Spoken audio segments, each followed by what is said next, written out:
কৃষ্ণ একদেৱ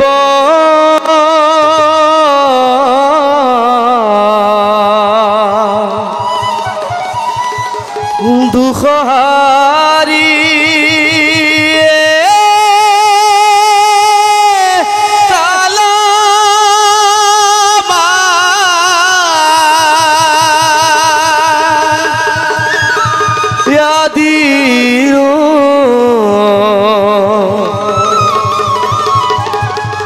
অধিকাৰী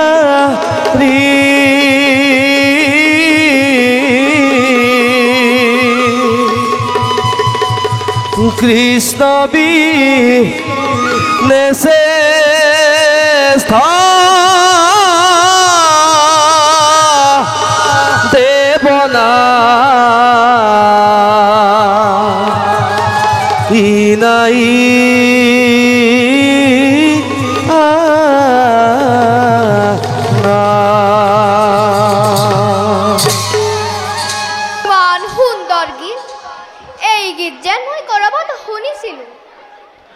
স্থিতি স্থিতিয়ন্ত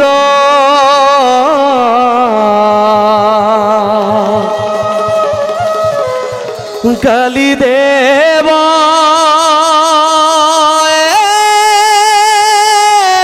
তাত বিজ্ঞান নাহি কেৱ জানিবা বিষ্ণুতে সমস্ত জগতে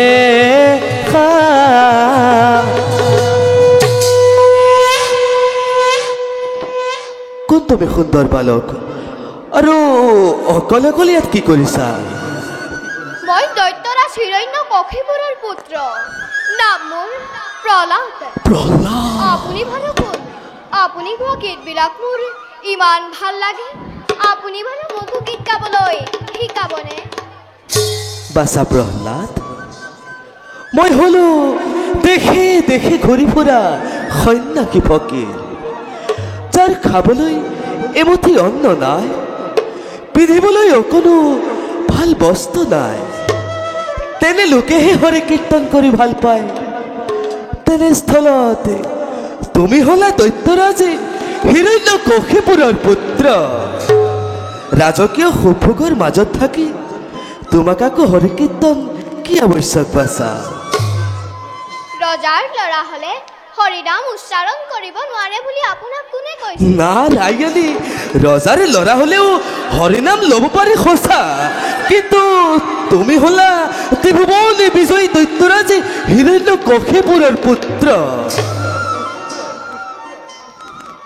কিয় কিয় জগতকৰ্তা ঈশ্বৰক মোৰ পিতৃয়ে শত্ৰু বুলি কয়? তেওঁকো জানো একেজন ঈশ্বৰে স্বজন কৰা নাই? বাছা প্ৰহ্লাদ, সকলোকে একেজন ঈশ্বৰে স্বজন কৰিছে সঁচা, কিন্তু এই কথা তোমাৰ পিতৃয়ে মানি নলয়। আনহে নালাগে, হৰিৰ নাম শুনিলে তোমাৰ পিতৃ হৰত একেবাৰে অনুমাদ হৈ পৰে। তাৰ কাৰণে আপুনি কোনো চিন্তা নকৰিব, মই মোৰ পিতৃক বুজাম। কাৰণ তেওঁ বৰ মৰম। নাৰাজ, বুজিছো বুজিছো বাছা প্ৰহ্লাদ, তুমি ইচ্ছা কৰিলে নিশ্চয় পাৰিবা। বাৰু মই তোমাকে দুই চাৰিটা গীত শিকাই দিম, তুমি কিন্তু মোৰ লগে লগে গাব লাগিব বাছা। আপুনি বাৰু মোৰাই চিনি পায়নে? এই কথা কিয় সুধিলা বাছা প্ৰহ্লাদ? কাৰণ মই যেতিয়া মাতৃৰ গৰ্ভত আছিলো তেতিয়া মই এই শুৱলা গীত মাত বিনয় শংকৰ মই শুনিছিলো। নাৰাজ বাছা প্ৰহ্লাদ, মই হলো দেখি দেখি ঘূৰি ফুৰা সন্ন্যাসী ফকীৰ, ক'ৰবাত হয়তো কাহানী বা শুনিব পাৰা। বাৰু এতিয়া আমি সময় নষ্ট নকৰি সৰোবৰৰ তীৰতে গৈ দুই চাৰিটা গীত শিকাই দিম। শুনা বাছা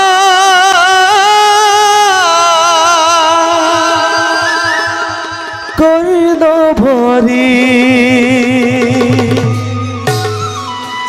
গুয়া বাসা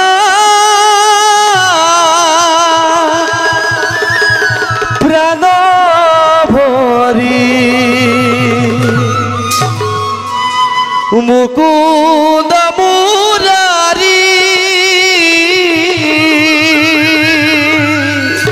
গুয়া বাসা প্রহ্লাদ মুকুন্দ মুরারি মুকুন্দ মুরারি সুন্দর নারায়ণ হরি নামে হরি নামে হরি নামে খারা হরি নামে হরি জগত ভার হে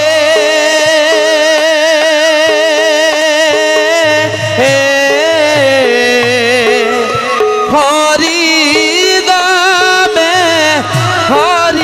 নামে খারা